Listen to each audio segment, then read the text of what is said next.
We've all had that moment.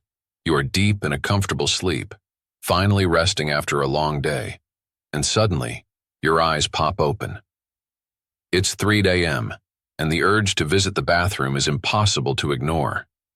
You climb out of your warm bed, navigate the dark hallway, and by the time you settle back in, your sleep rhythm is broken. It happens to the best of us.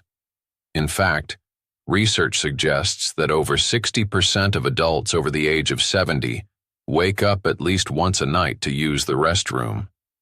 But what if it's not just getting older? What if the very medicine keeping your heart or blood sugar stable is also the reason you can't sleep through the night? Hello, and welcome to Senior Safety Check. I'm Dr. Thomas Reed, a senior safety and preventive medicine specialist. Today, we are going to look at 5 common medication types that might be nudging you awake, and more importantly, how you can manage them safely so you can get the rest you deserve. Before we dive into our list, I'd love to hear from you in the comments. How many times a night do you typically have to get up? Is it once, twice, or maybe more? Drop a number below. It helps us understand what many of you are going through so we can plan future topics that help the most. 5. The high blood pressure, flushers. We are starting our countdown with one of the most common prescriptions in the United States. If you are managing high blood pressure, there is a good chance you have been prescribed a diuretic, often called a water pill. Common names you might see on your bottle include hydrochlorothiazide, furosemide, or chlorthalidone. The way these medicines work is quite brilliant but simple. Imagine your blood vessels are like a garden hose. If there is too much water in the hose, the pressure gets too high. These medicines act like a release valve. They tell your kidneys to filter out excess salt and water from your blood. When that water leaves your blood, it lowers the pressure against your vessel walls, which keeps your heart safe. But that water has to go somewhere. It ends up in your bladder. The problem arises when this process happens at the wrong time of day. If you take this medication in the evening or even late afternoon, your kidneys are going to be working overtime right when you are trying to sleep. A common mistake I see many seniors make is simply following a routine of taking all their pills at dinner because it is easy to remember. While consistency is good, timing is everything with diuretics. If you take a water pill at 6 p.m., your bladder will likely be full by 10 p.m. and again at 2 a.m. Let me share a quick story about a patient named Bill. Bill is 72 and loves his morning walks. He came to me tired, saying he was waking up 3 times a night. He thought his bladder was just getting weak. When we looked at his routine, we realized he was taking his blood pressure medication right before bed. We simply moved that single pill to his breakfast routine. Within a week, he was only getting up once a night, sometimes not at all. So, the practical step here is to check your label. If it says diuretic or water pill, ask your doctor if you can take it first thing in the morning. This allows the medicine to do its flushing work while you are active during the day, leaving your bladder empty and calm by the time you turn off the lights. A little secret tip to help this along is to stay active in the morning after you take it. Gentle movement helps your circulation, which helps the kidneys process that fluid faster, so it is out of your system well before bedtime. 4. The silent swellers for hypertension. Moving down our list, we have another category of blood pressure medication that works very differently but can cause the same nighttime interruption. These are calcium channel blockers. You might recognize names like amlodipine or nifedipine. These medications are fantastic for relaxing your blood vessels. Think of them as helping a tight fist unclench. They allow blood to flow more easily. However, because they relax the vessels so well, gravity can sometimes take over during the day. This can cause fluid to leak out of the tiny vessels and settle in your lower legs and ankles. This is why some people on these meds notice their ankles look a bit puffy by dinner time. Here is the connection to your sleep. During the day, gravity holds that fluid in your ankles. But when you lie down flat in bed to sleep, gravity is no longer keeping that fluid in your feet. It flows back into your bloodstream, and your kidneys say, "Oh, look at all this extra fluid. We need to process this." And just like that, a few hours after you fall asleep, your bladder is full. The mistake many folks make is thinking that swollen ankles are just a sign of being on their feet too long, without realizing it's a reservoir of fluid waiting to wake them up later. Practical steps can make a big difference here. If you notice ankle swelling, try using compression socks during the day. This stops the fluid from pooling in the first place. Even more helpful is to elevate your legs for about an hour in the evening, maybe while you read or watch TV. Get your feet up higher than your heart if you can. This encourages that fluid to return to your system while you are still awake, so you can use the restroom before bed, rather than in the middle of the night. If videos like this help you, you can hit subscribe so you don't miss future senior health tips here on this channel. 3. The mood and mind balancers.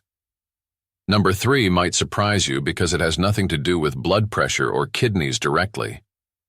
We are talking about antidepressants and certain anti-anxiety medications, specifically a class called SSRIs, like sertraline or fluoxetine, and sometimes older ones called tricyclics. Our bodies rely on complex chemical signals to know when to sleep and when to wake up. One of those signals involves a hormone called ADH, antidiuretic hormone. This is the hold it hormone. At night, your brain usually releases more of this to tell your kidneys to slow down production so you can sleep. However, some mood medications can interfere with these signals. They can subtly block the message that tells your bladder to relax and hold urine. In some cases, they can even prevent you from entering the deepest stage of sleep. When you are in a lighter sleep, you are much more likely to notice a partially full bladder that you might have otherwise slept through.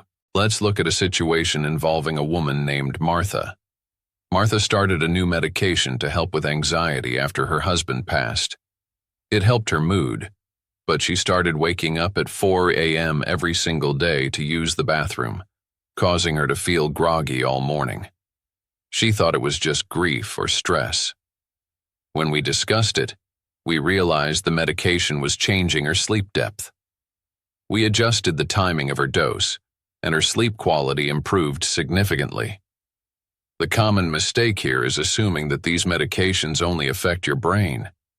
The truth is, your brain controls your bladder. If you suspect this is happening to you, do not stop taking your medication. Instead, talk to your doctor about the timing. Sometimes taking these in the morning is better because they can have a slight stimulating effect. Other times, a different type of medication might provide the same emotional support without the bladder side effect. It is all about finding the right balance for your unique chemistry. Quick pause here. If you like keeping track of things like symptoms, blood pressure, or daily habits, we've made a simple tool called the Senior Health Tracker. You can pause the video and scan the QR code on screen, or use the link in the description. It's just there to help you stay organized and share clearer notes with your doctor. 2. The prostate relievers. For the gentleman watching, this point is particularly relevant, though similar medications are sometimes used for women for different reasons. We are talking about alpha blockers. You might see names like tamsulosin, often known as Flomax, terazosin, or doxazosin. These are commonly prescribed to help men with an enlarged prostate. When the prostate grows, it squeezes the urethra, the tube that urine flows through, making it hard to go.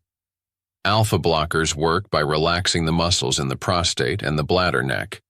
Imagine a tight rubber band being loosened. It allows the urine to flow more freely. However, there is a trade-off.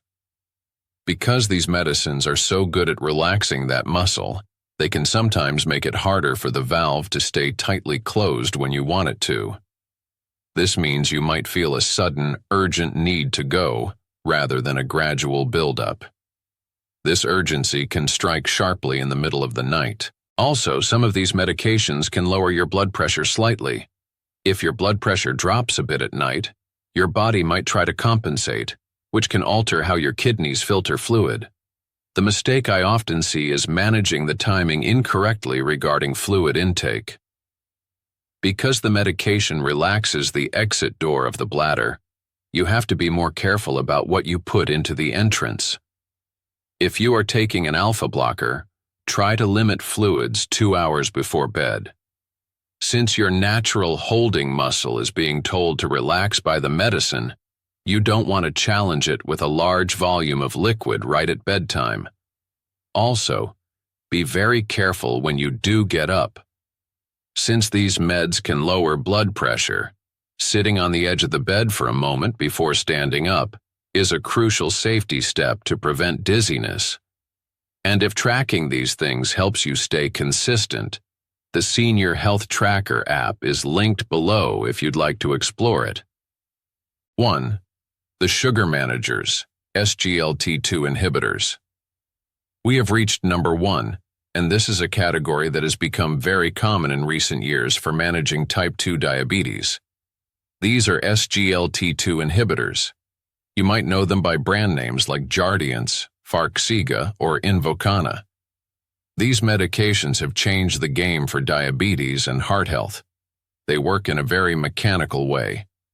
Usually, your kidneys try to save sugar and put it back into your blood. These medicines tell the kidneys, "No, let that sugar go." So, your body gets rid of excess blood sugar by dumping it into your urine. Here is the catch. Sugar acts like a sponge. It pulls water with it. So, when your body flushes out sugar, it must flush out a significant amount of water too. This is not a side effect. It is actually how the medicine works. It is intended to make you urinate more to lower your blood sugar. If you take this medication, you have likely noticed an increase in bathroom trips during the day.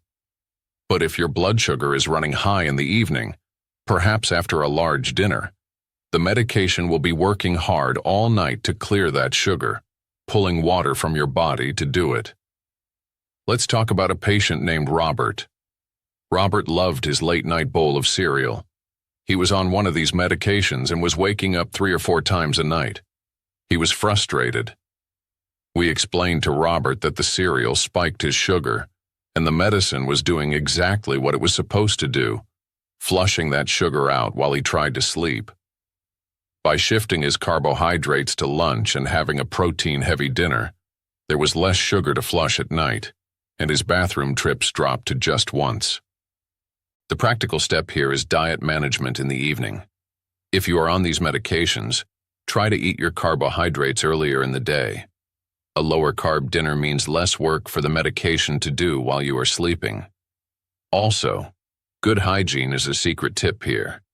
Because the urine contains more sugar, it can sometimes cause irritation or infections, which make you feel like you need to go even more. Staying clean and dry, and drinking plenty of water during the day to keep the system flushed, can actually help reduce that nighttime urgency. So let's bring this all together. We've looked at diuretics that flush water, blood pressure meds that can cause ankle swelling, mood stabilizers that change sleep depth, prostate meds that relax the bladder, and diabetes pills that flush sugar. Managing these isn't about stopping the medicine. It is about strategy. It is about timing your doses with your doctor's help, elevating your legs in the evening, and being mindful of what you eat and drink before bed.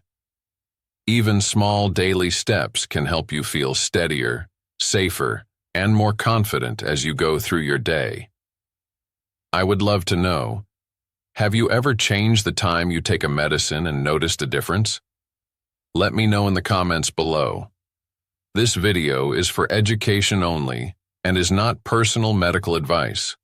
Always talk to your own doctor about your situation. Thank you for watching Senior Safety Check. I'm Dr. Thomas Reed, wishing you a safe and restful night.